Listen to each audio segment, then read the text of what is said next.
Hey everybody, and it's your girl Sam, or Samantha Liz _fit on Instagram. Today I'm going to be discussing my top tips for weight loss.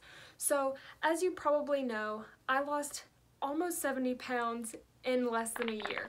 So this was like a huge feat for me, but there were some things that I really just didn't know or didn't expect when I first started losing weight, and I just kind of want to take the guesswork out for you guys. So I know that there is a crap ton of crap everywhere that tells you the right way to lose weight and how to do it.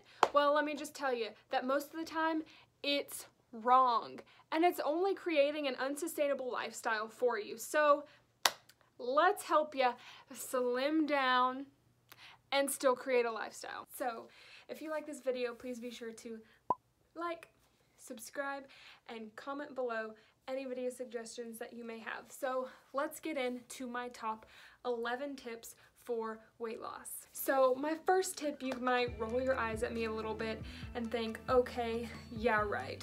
Well, my first tip is patience.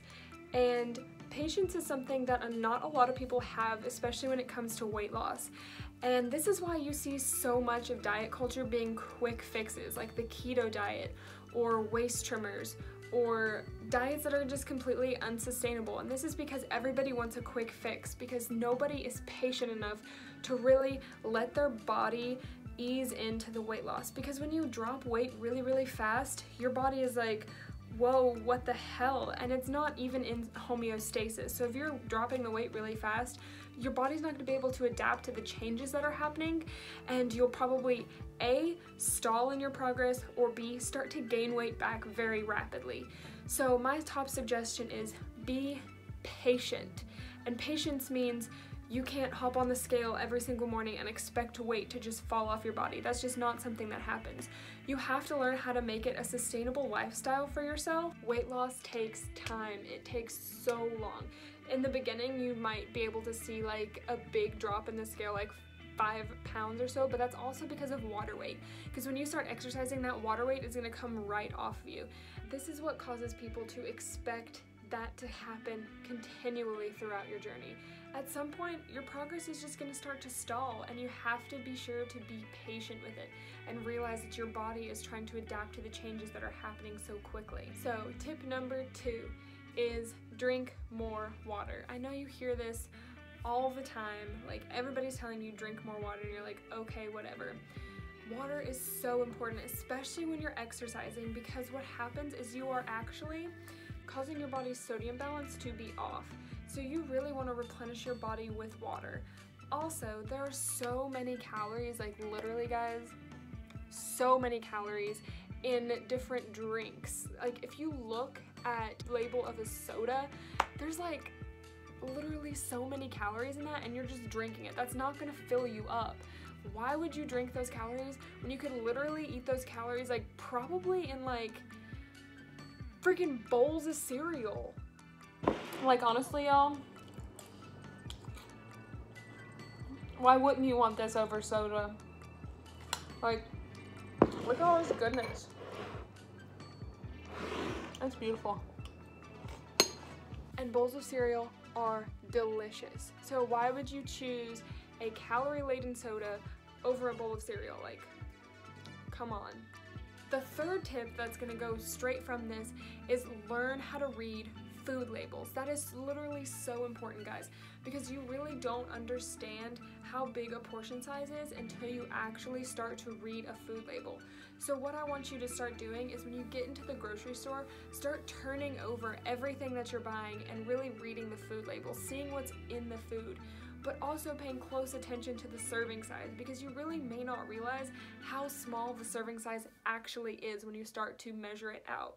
So you want to really be sure to look at the serving size whenever you are buying your foods. It really does deter a lot of people's progress whenever they buy foods that they see, hey, this is 100 calories, but they're not realizing that it's literally like one piece for 100 calories. So you have to really be sure to pay attention to the serving size and portion your food out correctly. So my fourth tip is finding your why.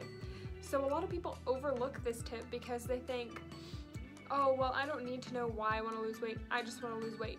No, it's important to know why you want to lose weight, because if you're coming from a perspective of the fact that you hate your body and you're wanting to punish it for gaining weight, or you hate your body and you want to punish it because of what you ate, that is not a reason to lose weight. That is 110% not the reason, and it is not the right time for you to start your weight loss journey. If you're coming from a place of, I want to continue to improve myself, or I want to feel comfortable in my own body, or I want to be kind to my body and help it be a healthier version of myself, then that is when you know you are doing it for the right reasons. If you are going from a place where you just, a place of hatred, then that's not the right place to be at in order to lose weight. And that brings me on to my next point, which is using cardio as a tool. So a lot of people use cardio as a way to punish themselves, or they think it's the only way to lose weight, but it is absolutely not. I remember when I was starting to lose weight, I would jump on the treadmill furthest away from everybody just so nobody would see me, and I would run for hours and hours and hours on end because I was punishing myself for what I ate. I was punishing myself for being fat, and that was just, it didn't help me lose weight at all because I wasn't coming from the right place, which is conducive to my last tip of finding your why. Cardio should be used to increase your cardiovascular health. If you're using it as a way to punish yourself, then that's not a way at all to lose weight. While yes, cardio can be very beneficial to make sure that you are in a calorie deficit in order to lose weight, it is not the only way to lose weight, because I lifted weights and did very minimal cardio the entire time I was losing weight, and I dropped 70 pounds in less than a year. It's bringing me on to my next tip, which is finding exercise that you love.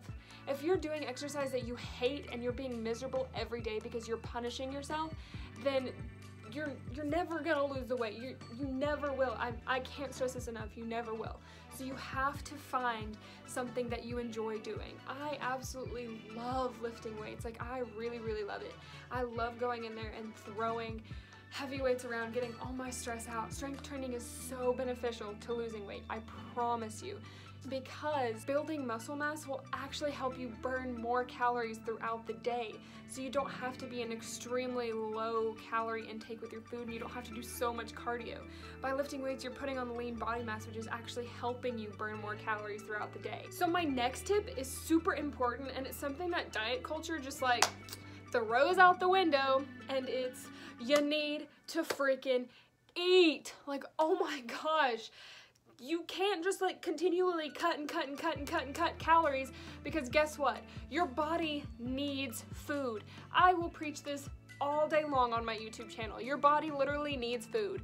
Like, your body cannot function without food. Food is literally fuel for your body. Get that through your head. And that's the tea, sis. You need to eat. If you're not eating to fuel yourself, then you're honestly causing more harm than good, because your body will literally go into something called starvation mode, and it will cause you to hold on to literally everything that you're eating. This was something that I suffered with like super bad, was that I thought it does work to an extent to cut calories, and that's how I lost maybe like 20 pounds, but then I just kept cutting calories from nothing, and I found myself actually gaining the weight back, and it was super defeating, because I was like, what am I doing wrong? Like, I'm doing everything that I was doing. And I think that's why a lot of people like stop what they're doing, because they find themselves gaining weight back, and it's because that they're creating an unsustainable lifestyle for themselves.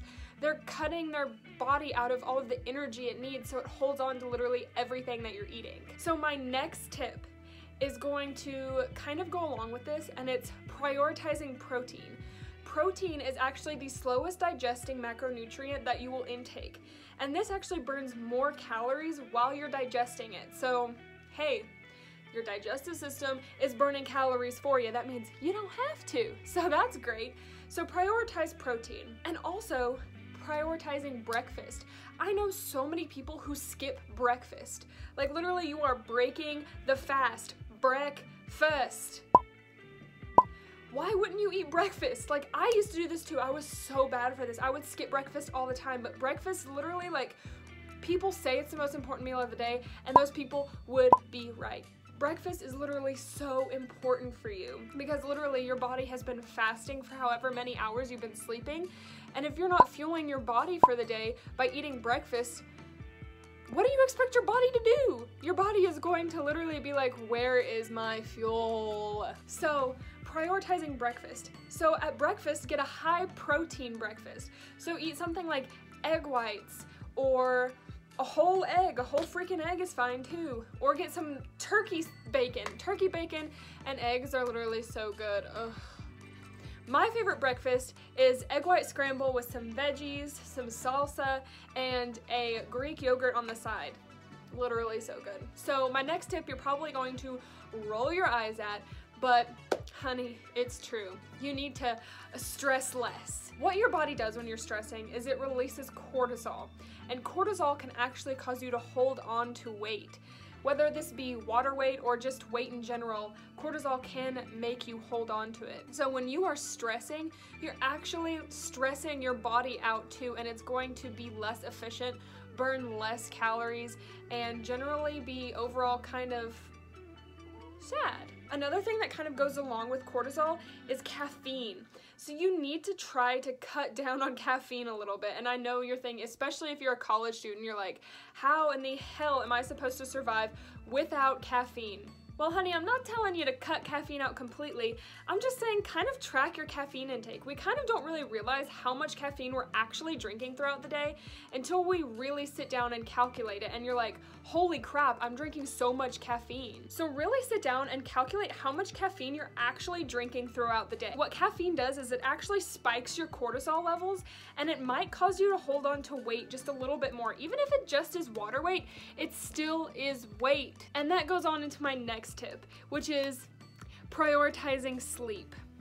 This also decreases the cortisol levels in your body because your body literally needs to rest. Like, what you're doing when you're sleeping is resetting, and that's actually resetting your body and getting it ready for the day. And I know as college students, you're probably thinking, how the hell do I stress less, drink less caffeine, and sleep more? That's literally impossible for a college student. And trust me, girlfriend, I understand, because I've been there too. I've been doing exams all day, studying, drinking so much caffeine, staying up all night, and it wreaks havoc on your body. Like, not only do you hold on to more weight, but you generally feel like crap. So what I'm going to suggest is actually moving your body. When you're feeling tired and less energized whenever you are studying or something like that, get up and take a walk. That really does release endorphins in your brain that makes you feel happier and more awake. So those are my top tips for weight loss. Now, I know they're not easy to do all at once, it's not easy to find, none of this I'm saying is easy, but it is worth it. And if you take it one small step at a time, I promise you that everything is going to work out in the end. So, and that's the tea, sis. I love you all, and let's get this holiday slim down going.